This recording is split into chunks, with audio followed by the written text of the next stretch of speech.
చూడండి ఫ్రెండ్స్, ఇగో ఇలా అయితే వచ్చింది. ఇలా దారాలు దారాలుగా రావాలి, చాలా అప్పుడే బాగుంటుంది. అబ్బా నిజంగా చాలా అంటే చాలా బాగా వచ్చిందండి. హలో హాయ్ ఫ్రెండ్స్, బాగున్నారు అందరూ? నేనైతే చాలా బాగున్నాను.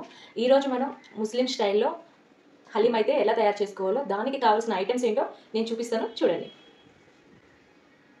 ముందుగా కేజీ చికెన్, అక్కడక్కడ బోన్ కూడా ఉండేటట్టు ఉంటే తినడానికి బాగుంటుంది అనేసి లైట్గా అక్కడక్కడ బోన్ అయితే ఉంచిన చికెన్ వేసాను, కానీ పూర్తిగా చికెన్ మొత్తం ఫుల్ బోన్లెస్.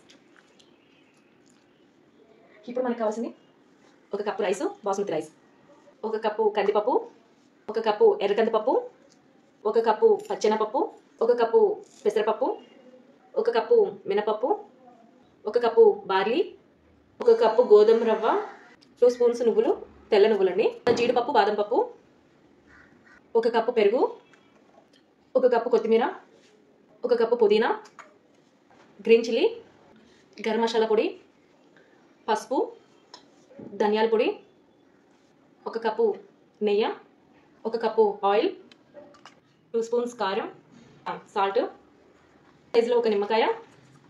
ఇప్పుడు మనకి తయారు చేసుకోవడానికి బిర్యానీ ఆకు, చెక్క, మిరియాలు, లవంగ, జీలకర్ర, జాపత్రి, యాలకులు, జీరా. ఇప్పుడు మనం ముందుగానే ఫ్రై చేసుకున్న ఆనియన్ ఐటమ్స్ అయితే అన్నీ చూసారు కదండి. ఇంకొకటి ముఖ్యంగా మనం చెప్పుకోవాల్సింది ఏంటంటే, ఇన్ని ఐటమ్స్ కలవడం వల్ల దీంట్లో ప్రతి ఒక్క ఐటమ్స్లో కూడా చాలా ప్రోటీన్ అయితే ఉంది.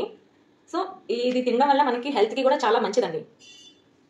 ఈ రంజాన్ టైంలోనే చాలా మంది కొనుక్కుంటారు కదా, సో అది మనం బయట కొనుక్కోలేము అనుకునే వాళ్ళకి ఇంట్లో ఉన్న పప్పు దినుసులతోనే మనం ఈజీగా ఎలా తయారు చేసుకోవాలో చూపిస్తాను. చూద్దాం. ఇన్ని ఐటమ్స్ పడతాయి కాబట్టి హోటల్లో హలీం అంటే అంత రేటుకి వెళ్ళిపోతుంది అనమాట. సరే చూసేద్దాం, వచ్చేయండి అయితే. ఇప్పుడు మనం ముందుగా ఈ గోధుమ రవ్వను అయితే నానబెట్టుకోవాలి. స్టవ్ ఆన్ చేసుకుని ఈ ఆయిల్, నేను ఇందాక ఆనియన్స్ వేపాను కదండి, ఆయిల్ వాడుతున్నాను.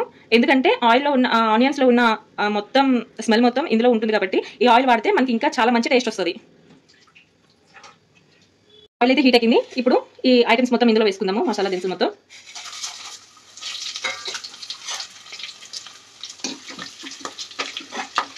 ఇప్పుడు ముందుగానే కడిగి పెట్టుకున్న చికెన్ ఇందులో వేసుకుందాం.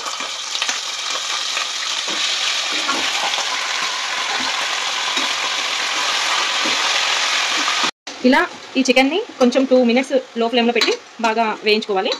ఇలా వేయించుకున్న చికెన్లో కొంచెం పసుపు,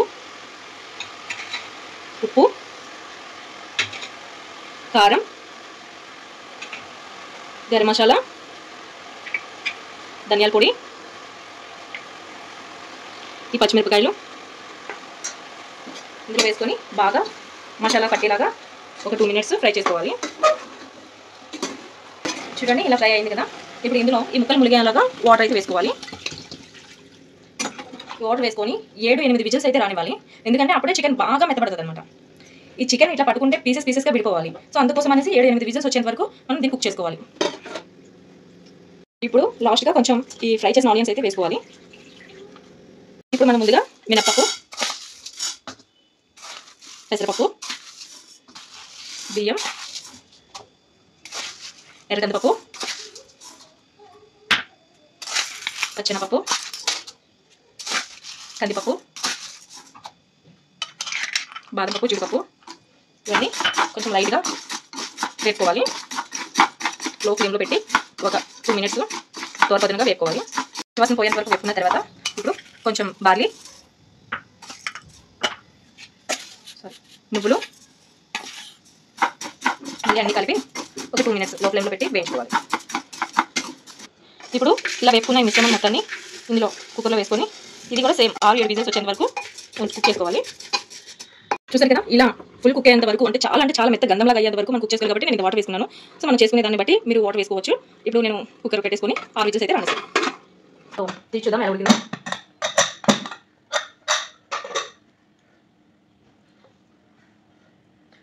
ఓకే, మనకు కావాల్సినట్టుగా చికెన్ అయితే ఉడికిపోయింది. ఇప్పుడు ఈ ముక్కలు వేరు చేద్దాము.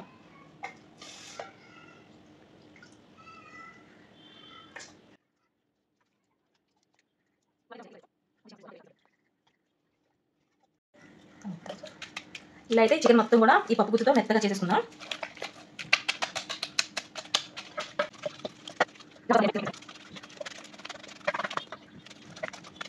ఇప్పుడు కొంచెం నెయ్యి వేసుకొని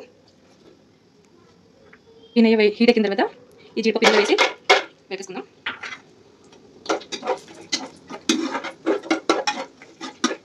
ఇలా అయితే వేసుకొని జీడిపప్పుని తీసి పక్కన పెట్టుకుందాం. పేస్ట్ చేసుకుందాము ఈ మిగిలిన నెయ్యిలో.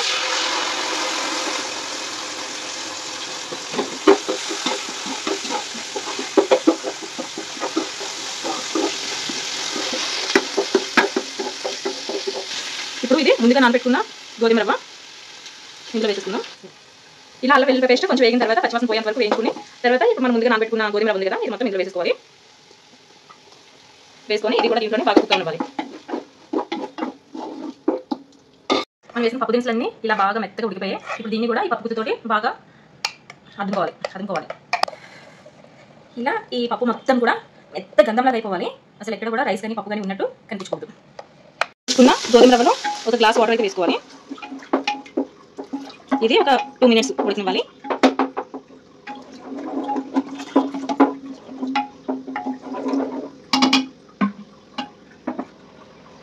ఇప్పుడైతే ఈ గోధుమ రవ్వ బాగా మెత్తగా ఉడికిపోయింది. ఉడికిపోయిన దాంట్లో మనం ఇందాక పప్పు మొత్తం ఉడకపెట్టుకున్నాం కదా, అది ఇందులో వేసేసుకుందాం.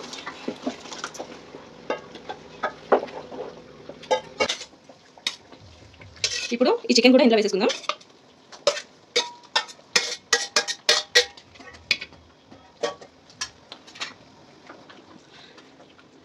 గరం మసాలా, ధనియాల పొడి, కారం, రుచికి సరిపడే ఉప్పు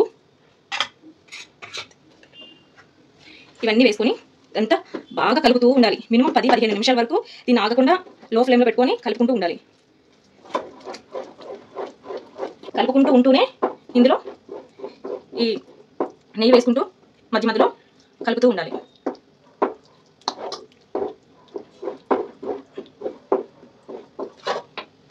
ఇందులోనే కప్పు పెరుగు, పుదీనా, కొత్తిమీర, ఒక చెక్క నిమ్మకాయ రసం, ఇది ఇలాంటూ ఒక 2 minutes ఉండాలి.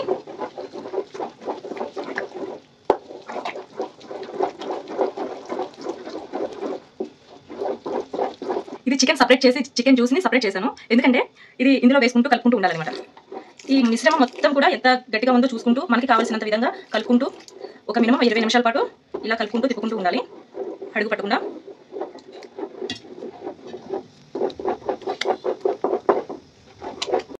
చూడండి ఫ్రెండ్స్, ఇగో ఇలా అయితే వచ్చింది. ఇలా దారాలుగా రావాలి, చాలా అప్పుడే బాగుంటుంది. చికెన్ ఎక్కడ కూడా పీసెస్ లాగా చికెన్ కానీ పప్పు కానీ ఎక్కడ కనిపించలేదు. ఇలా ఉండాలన్నమాట మొత్తానికి. నేను అయిపోయింది, దించేసాను. టేస్ట్ అయితే ఎలా వచ్చిందో చెప్తాను.